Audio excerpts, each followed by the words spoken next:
Assalamualaikum warahmatullahi wabarakatuh. Perkenalkan, nama saya Imam Ahmad Syadik. Pada video kali ini saya akan menjelaskan atau memaparkan sedikit pengetahuan saya mengenai apa itu rapat beserta seberapa pentingkah itu rapat diadakan. Jadi langsung saja saya akan menjelaskan mengenai seberapa penting rapat itu diadakan. Jadi rapat adalah kegiatan yang sangat dikenal dalam pelaksanaan manajemen operasional berbagai organisasi di Indonesia. Sebab itu, rapat menjadi hal yang tidak dapat terpisahkan dari aktivitas perusahaan atau perkantoran. Bahkan, bukan hanya pada organisasi formal, pada tataran perkumpulan masyarakat biasa pun sering mengadakan rapat dalam menjalankan kegiatan kelompok mereka. Dalam hubungan sebuah keluarga, rapat juga sering dilakukan terutama ketika ingin memecahkan suatu masalah. Rapat diperlukan untuk melakukan curah pendapat atau dalam rangka mengumpulkan berbagai ide, koordinasi, perencanaan, sosialisasi, dan berbagai tujuan lainnya. Biasanya sebelum rapat dimulai, berbagai persiapan pun dilakukan. Para pakar manajemen modern telah melakukan penelitian terkait dengan efektivitas rapat tersebut. Menurut sebuah riset, terungkap bahwa meeting atau rapat dalam intensitas tinggi juga mempengaruhi produktivitas kerja.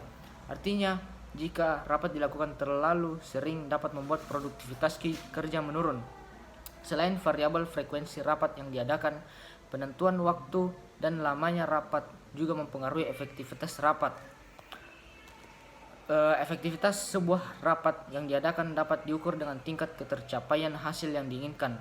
Bukan hanya itu, juga rapat tersebut tidak menjadi beban bagi peserta yang akan hadir.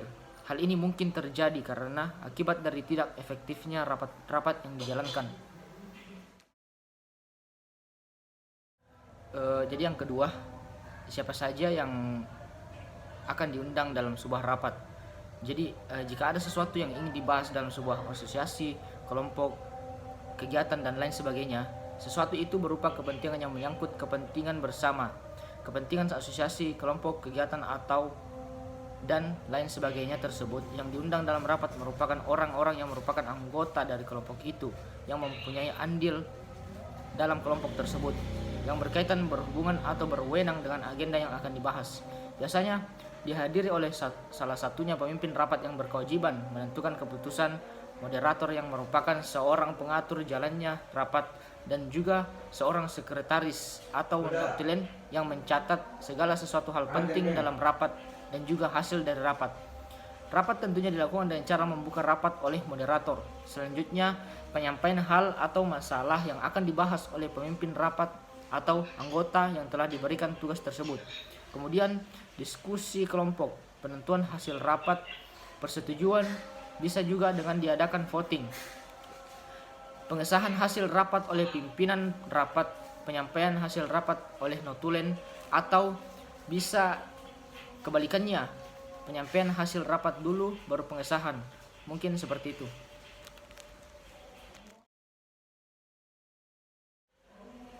Poin selanjutnya, di mana rapat akan diselenggarakan. Nah, di mana rapat akan diselenggarakan itu sudah menjadi tugas dari sekretaris. Sekretaris harus memastikan terlebih dahulu jumlah peserta yang akan hadir dalam rapat. Apabila jumlah peserta sedikit, dapat menggunakan ruang rapat yang sudah tersedia di kantor. Namun apabila jumlah peserta cukup banyak melebihi kapasitas ruang rapat di kantor, rapat dapat diselenggarakan di hotel atau gedung pertemuan.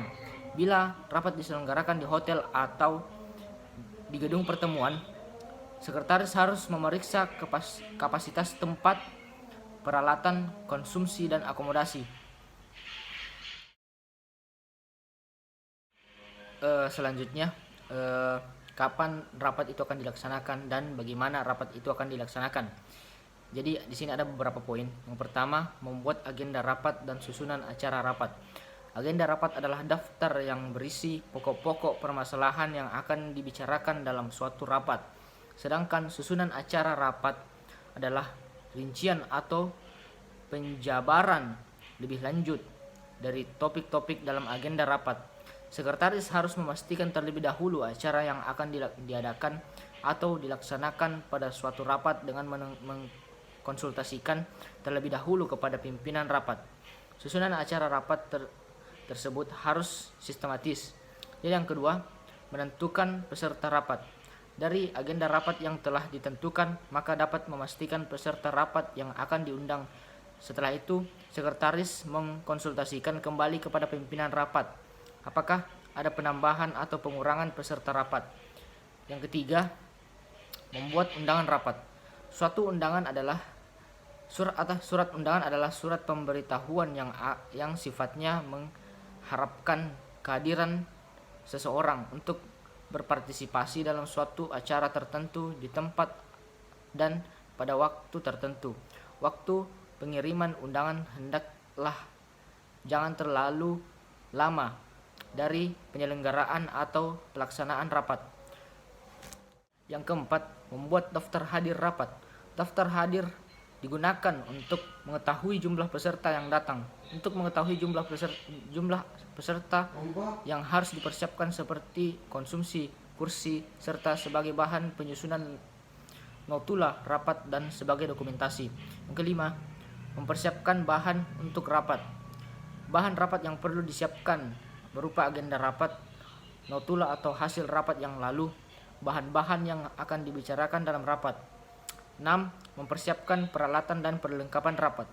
Peralatan dan perlengkapan yang harus dipersiapkan antara lain whiteboard atau papan tulis, spidol, penghapus, LCD proyektor, sound system, map, block note, serta ballpointnya, laptop atau komputer. Yang ketujuh, mempersiapkan ruang rapat.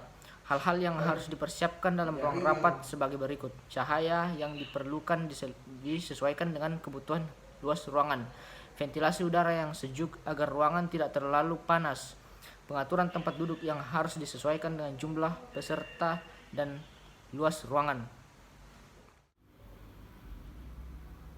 Baiklah, itulah tadi sedikit penjelasan saya atau sedikit pemaparan saya mengenai